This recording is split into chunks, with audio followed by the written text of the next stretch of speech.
Yeah, MLB Data Warehouse. Where the spreadsheets glow and the takes get spicy. John, Tim, Doc, let's go. Welcome to the warehouse, stat stack to the ceilings. Exit below, flying launch angles, got a feeling. Tim in the corner with the prospect report. Reading fan graphs, blurbs like it's soft core sport. Junior and double A, Tim's losing. Man, I love that intro song. Come on, you gotta love it, John. Let's get get it. That's a great song for the morning to get you going. I don't know. We got.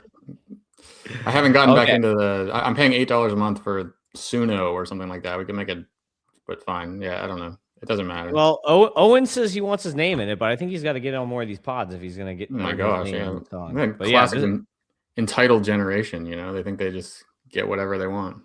We have one podcast and you get your name in the song. So you got me, Tim Cadet, I got Fantasy Ace Ball, and you got John at John Anderson at John PGH on the X. Give us a follow if you're not following yet. Should I change that? I've been 6 years out of Pittsburgh. I'm not John PGH anymore. I don't think you should, because it's kind of already your thing. Like that's how people know you. You know what I mean? You got you got almost 30,000 followers, right? I'm 50,000. Round up to the nearest 50,000. I got 50,000. 21,000 followers, and they all know you as John PGH. You can't change it now. You're right. Yeah, branding, baby. That's why my company's name is Perkins Roofing. Is my last name Perkins? No. That's why.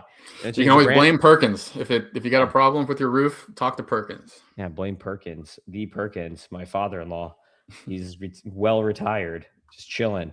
So he's chilling like a soft core sport, or whatever they say. Yeah, what does that mean? I don't even know what the words are. The problem. I'm a big words guy. I like words to be accurate, and I don't even know what that means. But exit velos, baby. Okay, so we got some nice call ups, and I got some hot tips. So I've been going to minor league games every week so far this season, and this is something I actually texted to Jeff Ponce. I was like, hey. Carter Johnson looks way better, and I figured out why. I was like, so Carter Johnson was a first-round pick by the Marlins a couple of years ago. Got paid $2.8 million. Oh, sorry, second-round pick, but got paid $2.8 million still as a second-rounder. And this is his third consecutive season at low A, John. And he was really bad last year, but this year, much better. 129 WRC plus, a couple bombs, hit a home run and a double at the game the other day. 4 doubles already this year. He did not make the T10, but 16% walk rate. Walk rate's going up. He's wearing glasses now. Glasses watch. Yeah, glasses watch. Carter Johnson, now wearing glasses, might finally be good. Maybe vision was his problem the whole time. So it looks a lot better this year. So just Carter Johnson, for you Marlins people out there, might be finally ready to do good things. Got some call-ups, John. We got... Today, the Twins promoted 2 pitch. This is crazy. They promoted Kendry Rojas and Connor Prelip. So they promoted 2 AAA pitchers, and they already had a ton of pitchers. So, I don't know really what they're going to do. I guess maybe they're just going to run 6-man rotation and kind of do the Brewers thing, but actually keep the guys called up maybe. Or maybe Connor Prelip goes to the bullpen, which has been atrocious so far for the Twins. What is your read on the situation as a non-prospect guy? Are they're real prospects? This isn't just like our bullpen is fried. We need some help. Short term. No, so Connor Prelip is a top 150 prospect for me. I posted about it on the X this morning, and Simeon Woods Richardson has been really bad. Mick Abel has been really good the last couple of starts. Ober was good yesterday. Taj Bradley's been awesome. Joe Ryan's been awesome. Right. So unless Simeon Woods Richardson is moving to the bullpen, they're not going to do a 7-man rotation. So, or unless Connor Prelip is destined for the bullpen, which has been bad. That's been the worst part of their team this year is the bullpen. I don't know. It'll be interesting to see what they do. Yeah, Prelip threw 5 innings on the 16th, so it wouldn't make sense for them to start making him a 1 or 2 inning guy if they have long-term sights on him. So I didn't even see that. That's a weird. But yeah, the Twins went from a year ago or 13 months ago, we were like, these Twins have 8 stud pitchers. Who are they going to pick? And now it's Joe Ryan and maybe Bradley, maybe Abel. But other than that, it's been pretty gross. So that's interesting. Yeah. So I like Prelip is my favorite. I recommended to people on X. I was like, because they called Rojas and Prelip. Um, I recommended that people pick up Prelip rather than Rojas if you're going to pick up one. I think he's the better pitcher. He's higher in my rankings. Rojas, they acquired from the Blue Jays last year. I think he was the Louis Varland trade, Louis Varland for Rojas. So they're going to want him to be good. But I don't think necessarily both these guys are destined for the rotation unless Simeon Woods Richardson moves to the pen. So they got to do something to make it work. Andrew Morris was a starter too, and now he's in the bullpen. So we'll see what they do. It'll be interesting. But they call up both those guys. I think Christian Scott is also coming up soon. So I'd be on the lookout for Christian Scott to come up, I think Tuesday, because they had David Peterson slated to start. And I mentioned this on X last night. They had David Peterson slated to start on Tuesday, and then they pitched him out of the bullpen last night. So they're going to for Tuesday. So very good possibility. Christian Scott, who made his last start on Wednesday last week, is back in the rotation for the Mets on Tuesday. 17 strikeouts, 2 walks for Scott in 3 AAA starts. Got up to 5.1 innings. He was a major leaguer back in 2024. Missed the last season after surgery, right? So, yeah, it made sense that they would kind of fast track him. They have lost 11 or 12 in a row now. So, can't hurt. I would say that's a good guy to watch. Scott was definitely on the preseason list of minor league guys that'll join the rotation early. That could be good. His fastball really stunk in 2024, and typically surgery is not good for that, a la Andrew Painter. But we'll see. That's a good call out to keep an eye on this week and next. Yep, another name, Ryan Ward, finally got the call. 28 years old. Yeah, good for you, Ryan Ward. Yeah, he was rocking it, man. Again, at AAA, he was hitting 324, 4 home runs, and 3 steals in 18 games. Got the call up, and yesterday 2 hits with a run, an RBI. So 2 hits and an RBI in his first professional game. So good to see this guy finally getting paid, man. He's been in the Dodgers minor league system since the age of 21 in 2019, and now he's finally getting paid after 7 years or whatever in their minor league system. That's crazy.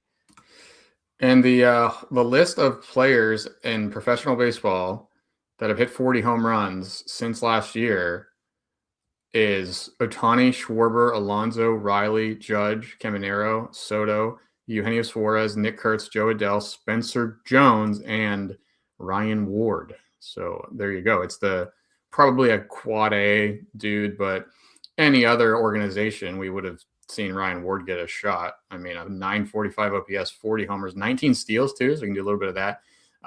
Can't really recommend a pickup in standard leagues. Freeman's just on the paternity list. That's how Ward will play. Nobody else got hurt unless I missed something. So he's going to be a bench guy. But yeah, like you said, I think, do you get a payday just for getting the call up? I mean, that guy's certainly deserving of it. Yeah, it'll be interesting to see if he sticks around after Freeman comes back. Are they going to send him right back down? Or is he going to become the backup outfielder to Alex Call? Alex Call is there right now. I think Ryan Ward's probably better than Alex Call.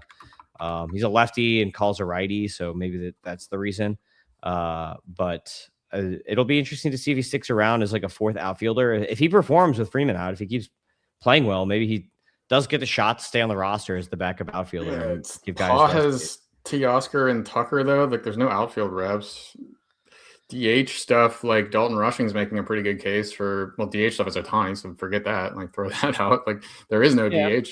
So Freeman's older. He's been getting some rest days every now and then. So it kind of would make sense because Ryan Ward can play both corner outfield spots and first base. Freeman's older. Maybe it makes sense to just keep him as the utility guy to move around. I actually dropped Reese Hines for David Ward in a 20-team league.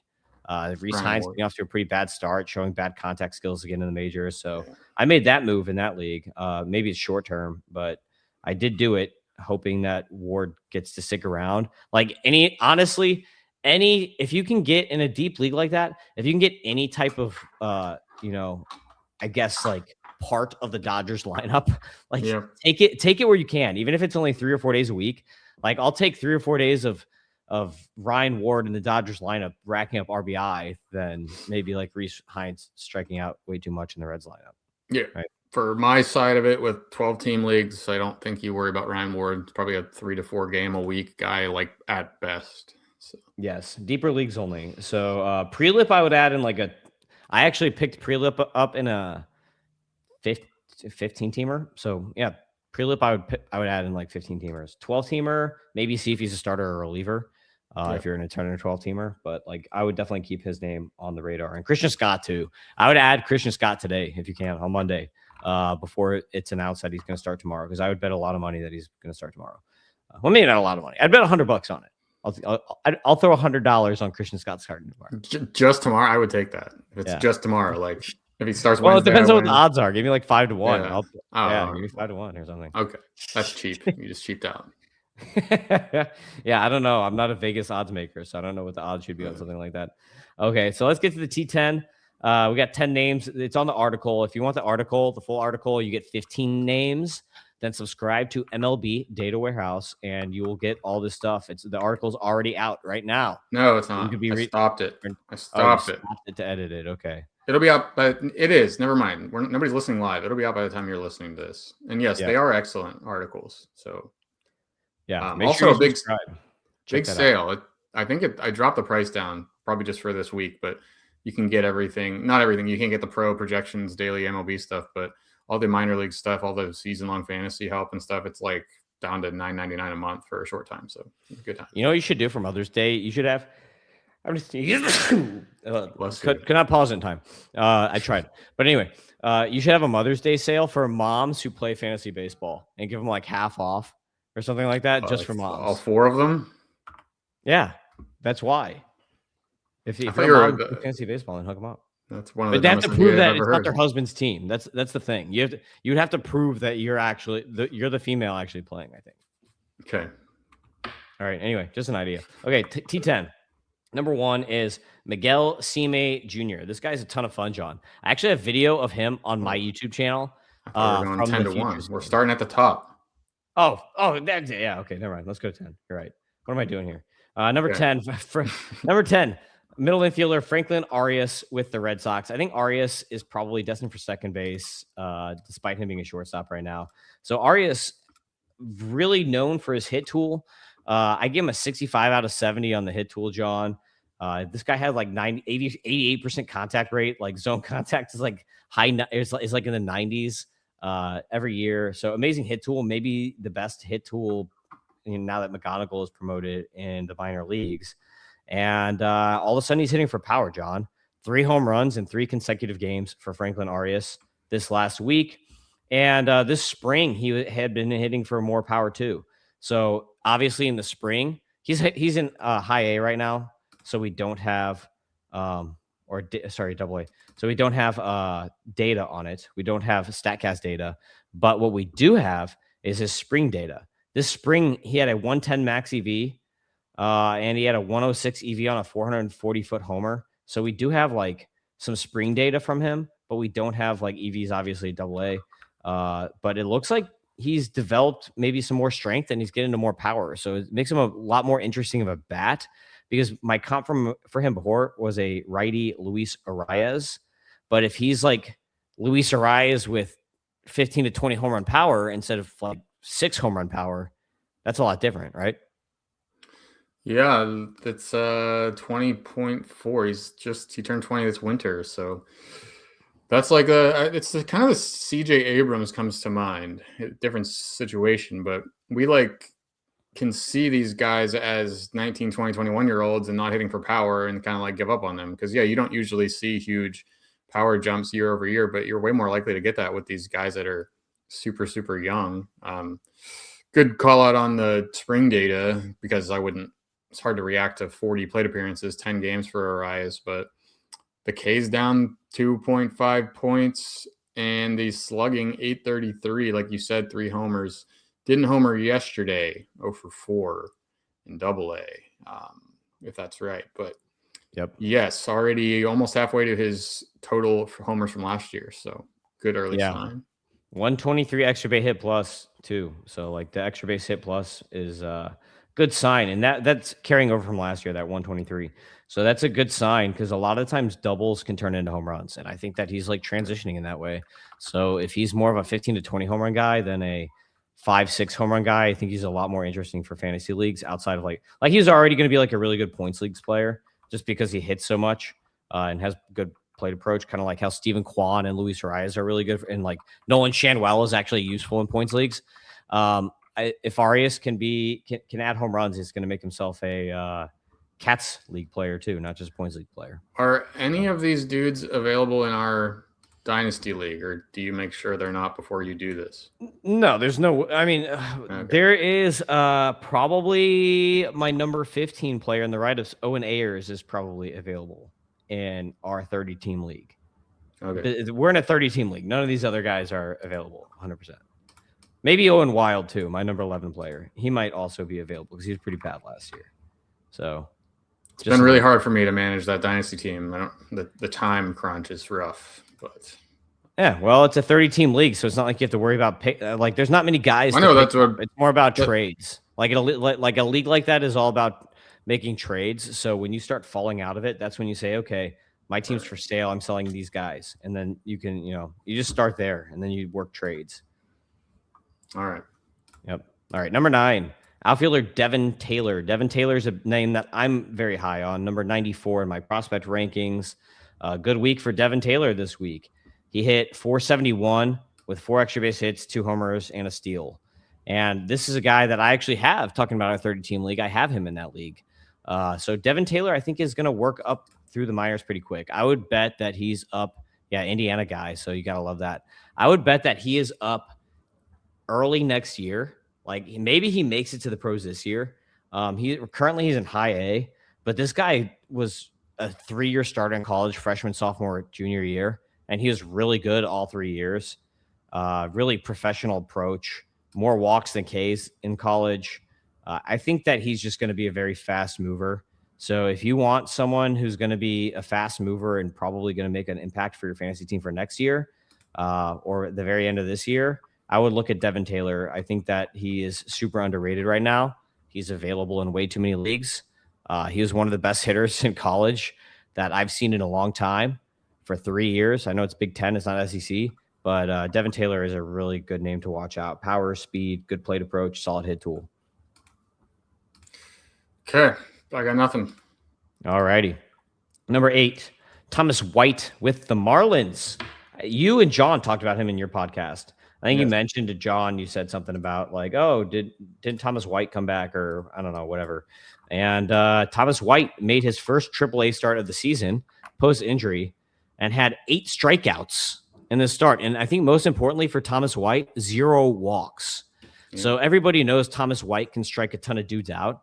But the fact that he had 0 walks in this first AAA start where you've got to deal with the ABS is super important because that shows us that he's not going to fall, or like at least through one start, hasn't fallen under like Quinn Matthews syndrome, where you got these starters who are really, really good. And then as soon as they hit AAA and they have to deal with the ABS, they get rocked by the ABS.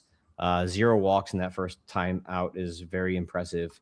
So, yeah, got to love that. One thing though, John, I don't know what's up with some of these like Hawkeyes or whatever, Trackmans or whatever, but like on our board, on our, when you look at the data, look at that 64 null pitches. Like what the hell is wrong with these trackers early this year? They're like not picking up the data. Yeah, I once a week I should go back and rescrape the last week because sometimes it does show up late. Put it on the list of things to do, but yeah, I don't think that's my fault. Just sometimes it's not there. I scrape it every morning, and then it takes like 10-15 minutes to get all the minor league games, so I don't want to like redo the whole last month every day, but I can do that from time to time to try to catch up. But yeah, so that's been a problem, not just for him. You've seen that a lot. Yeah, there's another guy that we're going to talk about too where that happened, but this happened earlier in the year too, and I can't remember who it was. There was another prospect guy in the industry reached out to me after I saw Cam Tilley in week 1 and then asked me, they're like, hey, there's like 15, 16 pitches that have no reading. It says null for them. So whatever system they're using is the same thing. And then he was like, what pitch was this that he was throwing? So like, I had someone ask me because they knew I was at that game, what pitch it was. So it's like that can happen for whatever reason through these systems. Maybe it's just a null. Maybe he calls it the null. The null, yeah. I guess it makes it harder for the major league guys when Thomas White gets the call up to. It's going to make him harder for them to figure out what his arsenal is when it just says null everywhere. Like, dang, it's 1-2. He's about to throw the null. Yeah, exactly. So Thomas White, he's my number 15 prospect, top lefty starting pitcher, best non-debut starting pitcher in the minors, but outside of maybe Travis Sikora, who's hurt. But he is blocked by probably Braxton Garrett and probably Robbie Snelling, right? So yes, I don't expect to see him until the end of the year. I mean, like the Marlins right now, like you can easily make room for Garrett and Snelling because you've got Jansen Junk and Chris Paddock there. So it's like you move one of those guys, you can make room for those two guys. But for Thomas White, I don't think he's going to be a guy that we see after the Marlins trade Sandy, right?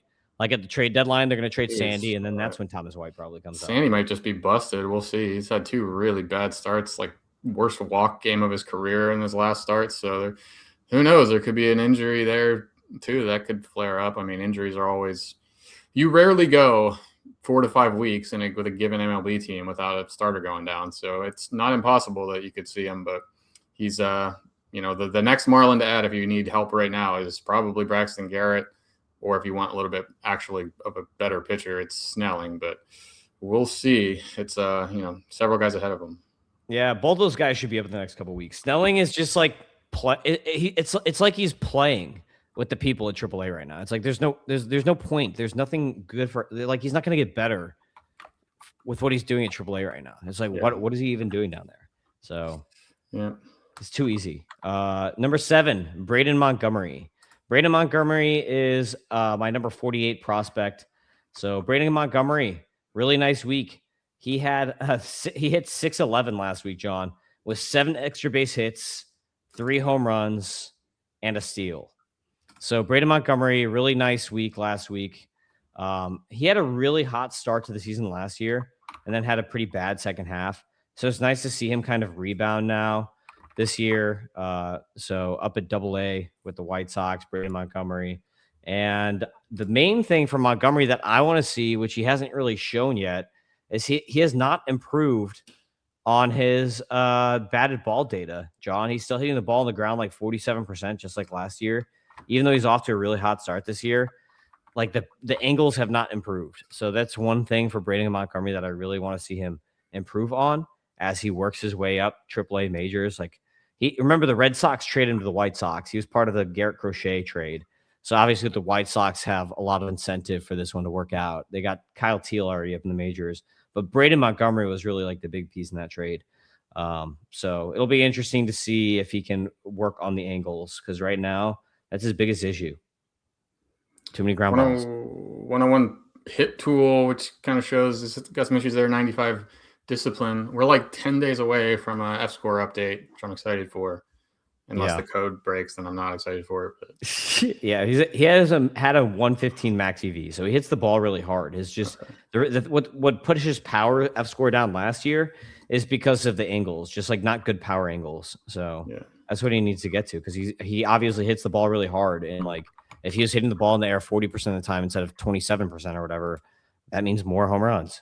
So just simply like, let's work on air pull here. He's a switch hitter too, so it makes it a little tougher for him, I think, since he has to work on angles from both sides of the plate. It's not like, I feel like if you're a switch hitter, you're like, okay, got to make contact. Like if you're just only a righty or only a lefty, then it's a lot easier to work on, okay, let's work on air pull and like try to get this. But when you're hitting from both sides of the plate, I just feel like it makes it a little tougher. I can't even imagine doing that. Being able to hit with both sides against professional pitchers. That's one of the least, probably one of the most underappreciated things in professional sports is these dudes that can do that. It's pretty amazing. Yeah, I've got a kid on my T-ball team. His parents make him switch hit. And like, it doesn't matter. Like I'm throwing and I'm a righty. So like, even though it's T-ball, like I got all my kids off the tee except for my daughter, because she's like a 4-year-old girl. But literally the other 12 kids on my team, I got them off the tee and I'm throwing to them. I'm like the only coach in my whole league doing that. Nice. And so I'm a pretty good coach. I'm a great T-ball coach. I'm the best, you know. But anyway, like I got them all off the tee. I got the switch hitting kid, and he goes lefty righty, and he switches during the each time he hits. And he's way better as a lefty, but parents basically like make him hit righty. And like you could see he like when he's hitting righty, he's just trying to make contact. He's not trying to like hit the ball with authority at all. Whereas like when he's hitting lefty, he's actually hitting the ball pretty hard. That's some intense parenting. I mean, this kid's 4, what is he, 6 or 7 years old or something? And he's already I think he just turned 6. being forced to be a switch hitter. This is Jupiter, man. We're in Florida. Baseball's a year-round sport here. In Jupiter, we've got all these spring trainings, so you've got like a lot of former big leaguers and like baseball people. So everyone's got to be on their game here. It's a tough environment for kids. But the thing is, like, if you look around, like how many baseball kids who are Americans come from Florida, California, or Texas? Like a good majority of them. Yeah, weather and large populations helps. But yep. Number 6 on the list is Josh Adamczewski with the Brewers. So Josh Adamczewski hit 429 this last week with 4 home runs. Coming into his power more. I love to see that. So he had a 118 power score from last year. Really good. He only played like half a season, didn't get full at-bats. Played in the fall league. And in the fall league, he had a 110.6 max EV, 91-point average exit velocity for a middle infielder in the fall league. He is playing the outfield now, though. The Brewers are doing this like thing that they do with all their guys, where like Sal Frelick was like a third baseman for a while, and then he's in the outfield. So Adamczewski was a second baseman last year, but I think this year he's only played like 1 or 2 games a second, and the majority of his starts have been in the outfield. So something to watch, but it is nice to see him coming into his power some. Brewers are a pretty loaded system. So like this guy is a top 250 guy for me. He'd probably be, he was not even a top 10 Brewers guy for me, but he'd probably be like a top 5 or 6 guy in most systems, but the Brewers are just really loaded. So good name to watch. Adams, yeah, good luck spelling that. Adamczewski. Yes.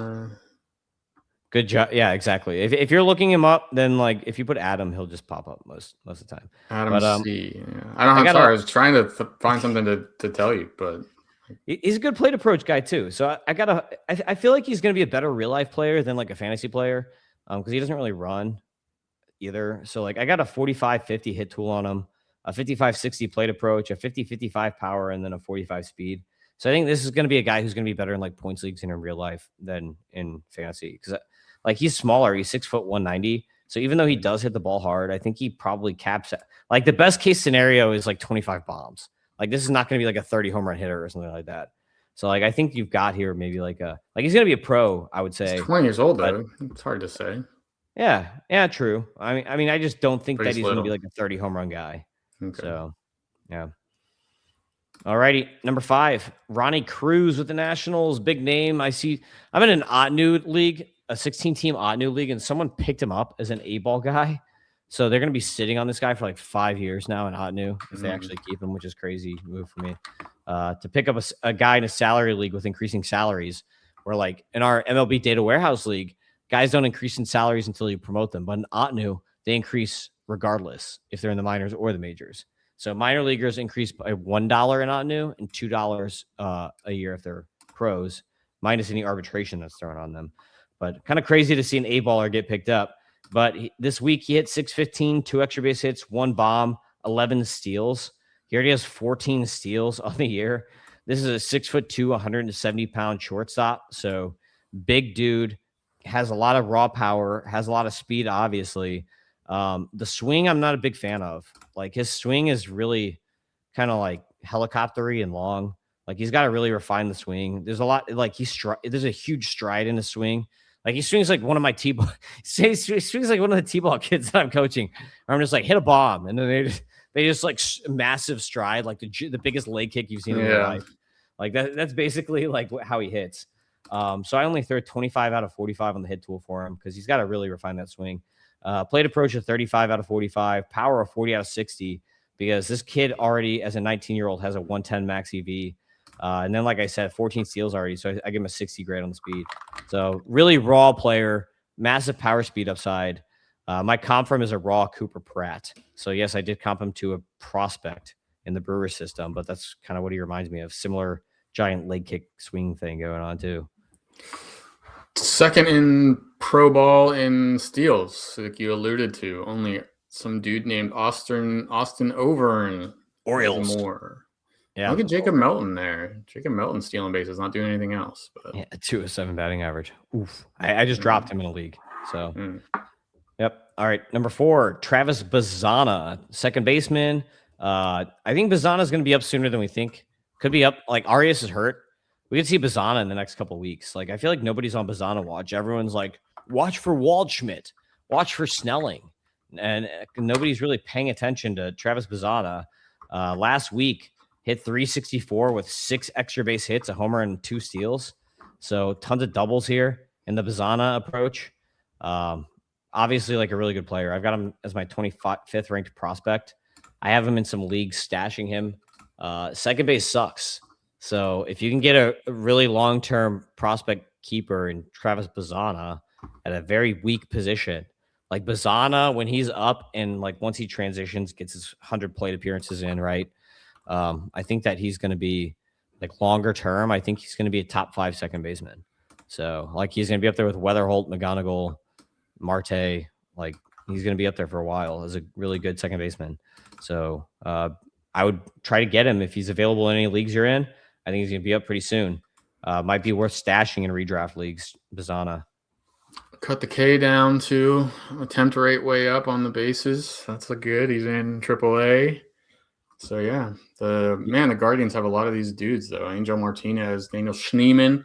Yeah, Daniel Schneemann, 29-year-old, is their starting second baseman right now. He's playing well. He's playing well because he's got a 400 BABIP. Last year he had 206.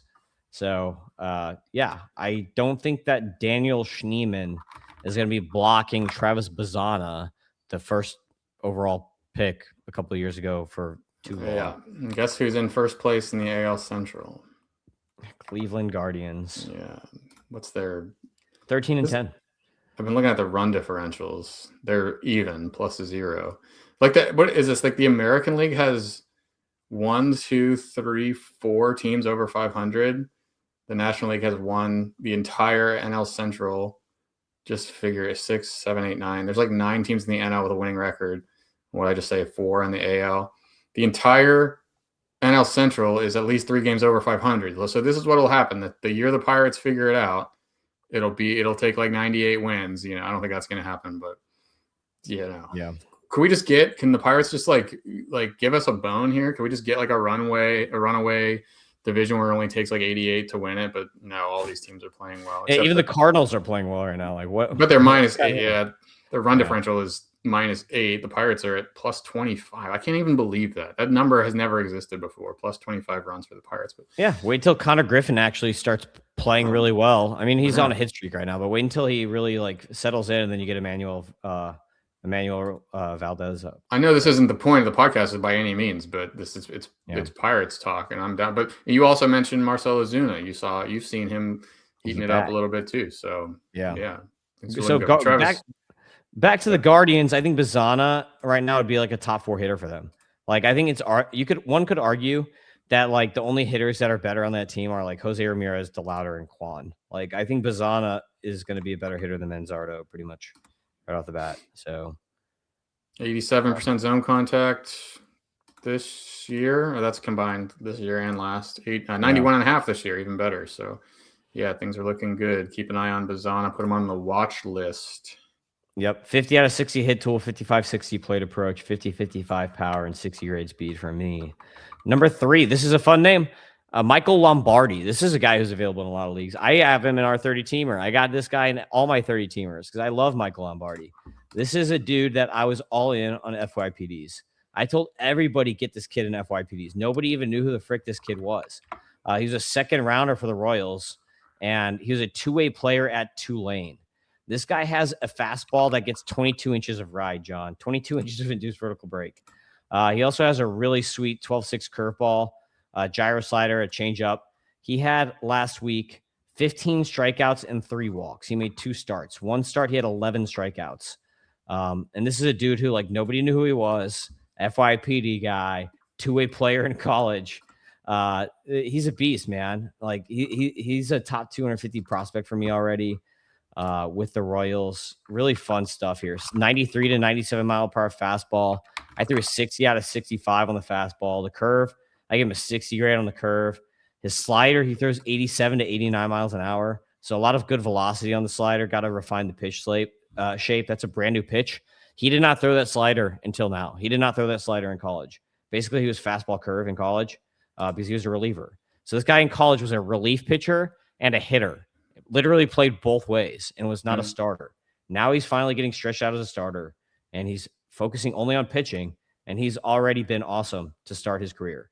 The main thing for him is going to be command, just figuring out the command. But you can see pretty good so far. 55% strike rate, 34% ball rate. So far, 104 JAERA, the negative JAERA against righties. Like, I'm all about Michael Lombardi. My confirm is a bigger Jared Jones and Tyler Glass now, like smash into one guy. Like, just like take those two guys and mash it into one person. I think that's what he could be. Nice. Yeah. So Michael Lombardi, if he's available in your leagues and you're in like a 20 team or above, go get him and stash him.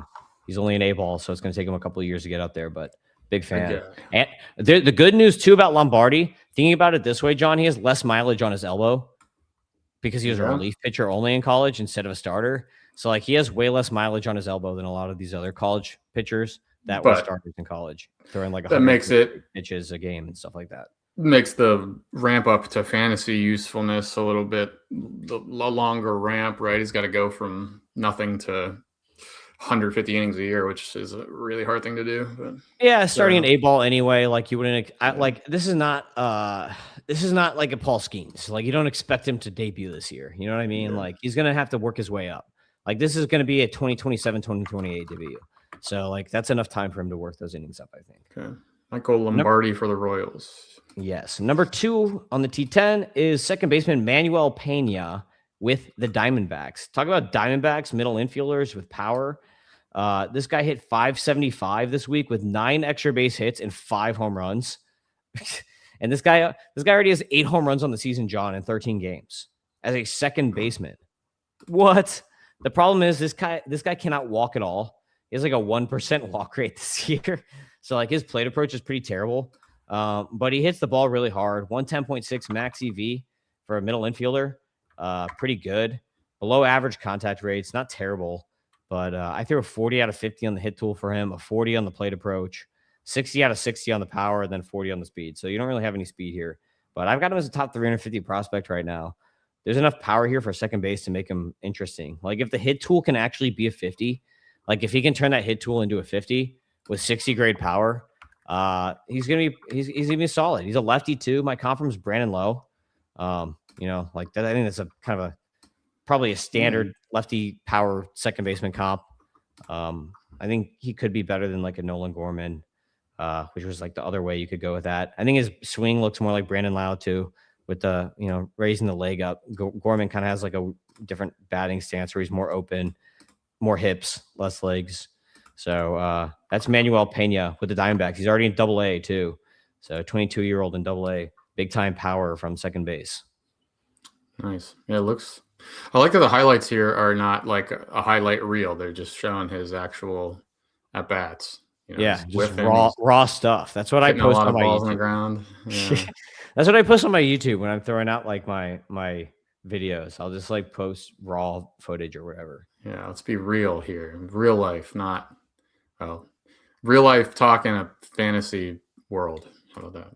Yes. All right. Number 1, Miguel Sime Jr. with the Nationals in A-ball. This guy was a 4th round pick.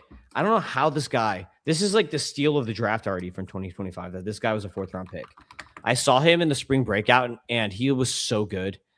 He blew away JJ Weatherholt on a 102 mile per hour fastball in the spring breakout. Ty Pete, he also blew away. He's like basically all fastball in the spring breakout game. But this guy's a righty. And like, I remember when I first saw him, I barely knew who he was. And I saw him come into the spring breakout game. And I was like, this guy looks like a dad. He has a dad bod already. I was like, this guy's built like a freaking house. He's 6'4", 235 pounds. The guy's huge. See, this is like old. You bring up some of his new stuff or bring up on my YouTube. I got him in the spring breakout game on my YouTube, raw footage of this guy against JJ Weatherholt and Ty Pete. And this guy is humongous. But this week he had 9 strikeouts with only 1 walk and 4 no-hit innings. Like I put in my notes, I was like, he looks like Alfredo Duno as a pitcher. Like this guy's just huge. My confirm that I threw on this guy is, I keep saying this guy, Miguel Cime Jr. is Jacob Misiorowski-ish Arsenal from a righty CC Sabathia delivery. Look at him. Doesn't he look like a righty CC? Yeah. He's got the CC pod going on. Yeah. So fastball, he throws 102 miles an hour, threw 70 grade on the fastball, 98 to 102. This guy was, during the breakout game, he was literally living at like 100, 101, like the whole time. Curveball is pretty solid, 80, 84 mile per hour curve, which is a fast curve. 50 out of 60 I threw on that curveball, which is what he got the majority of his strikeouts on this week, was he was finishing guys with that strong curveball. And then he's got a changeup, 85 to 88 miles an hour. I threw a 30 out of 40 on it right now. The big thing for Cime is going to be command, just trying to work the command. I threw a 30 out of 40 on the command. I have him as a top 200 prospect, but he might be better than that. I mean, like this guy just has such good stuff on that fastball. If he can develop more pitches, this guy is going to be a stud. I really cannot believe that this guy was a 4th round pick. Like anyone who throws 100 should not be lasting into the 4th round. So what a steal by the Nationals in the 2025 draft. But Miguel Cime Jr., very fun player. If you want to watch raw video, pull up my YouTube and look at the spring breakout game.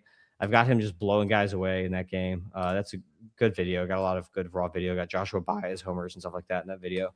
So check that out on my YouTube channel at the Tim Kanak. But that's our T10 for the week.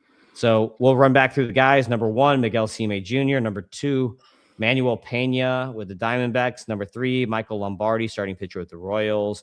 Number 4, second base, Travis Bazzana, obviously with the Guardians. Number 5, Ronnie Cruz with the Nationals, traded from the Cubs. Nice one, Cubs. Number 6, Josh Adamczewski with the Brewers. Number 7, Braden Montgomery with the White Sox. 8, Thomas White with the Marlins. 9, Devin Taylor with the Athletics. And 10, Franklin Arias with the Red Sox. If you want to read the article, we've got write-ups on Owen Wild, Yeremy Cabrera, Cash Mayfield, Nestor Herman, and Owen Ayers in there, including like I had seen Nestor Herman, so like I got in-person views on some of these guys. And then I put a bunch of runner-ups in the article too. So check out the article for the full write-ups. You got to pay for that. Subscribe to MLB Data Warehouse.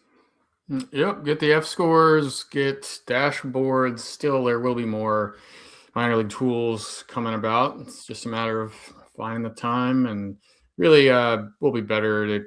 I didn't worry too much about that in April because the data is so small sample-y and whatnot. So that's it. Appreciate Tim. This is a big time article once a week. Works hard on it, and the podcast is a nice. We get some tape, we get some extra stuff, but if you just want to scroll through and give a look, MLBDataWarehouse.com. Shout out to Tim. And what's next? What do we got coming? We got Doc's Dynasty Hour again Thursday night. Yeah, Doc's Dynasty Hour Thursday night. You're gonna make an appearance on this one? You got to remind me. I probably could have last week, but I totally forgot about it. So, I'll hit you up. You have to, because guess what? Doc is going to do he's gonna use a harmonica, and we're gonna see him live play with a harmonica and do the good, the bad, and the ugly music with the harmonica. I don't understand these movies. I got to watch some movies first, I guess, because I don't even understand the references. The yellow belly of the week, I don't know what that even means. Yellow belly is a coward. It means you're a coward. So that's basically who with the yellow belly of the week is who we're afraid to roster right now, basically. So that's fear. That's no fear. Most grown men know these Western references, but not me. Yeah, man, you got to watch some Western movies. I grew up a pathetic city kid. It's terrible. I regret it. I hate myself. We will end on that note. John hating himself. Peace out, everybody. See you next time. Yeah, we bring this breed. Prospects, DFS, betting strategy. John's grumpy, Tim scouting like a man possessed. Doc drafting comeback stories better than the rest. But the tools are elite and the content's free. And your fantasy trophy gonna look prestigious. ML.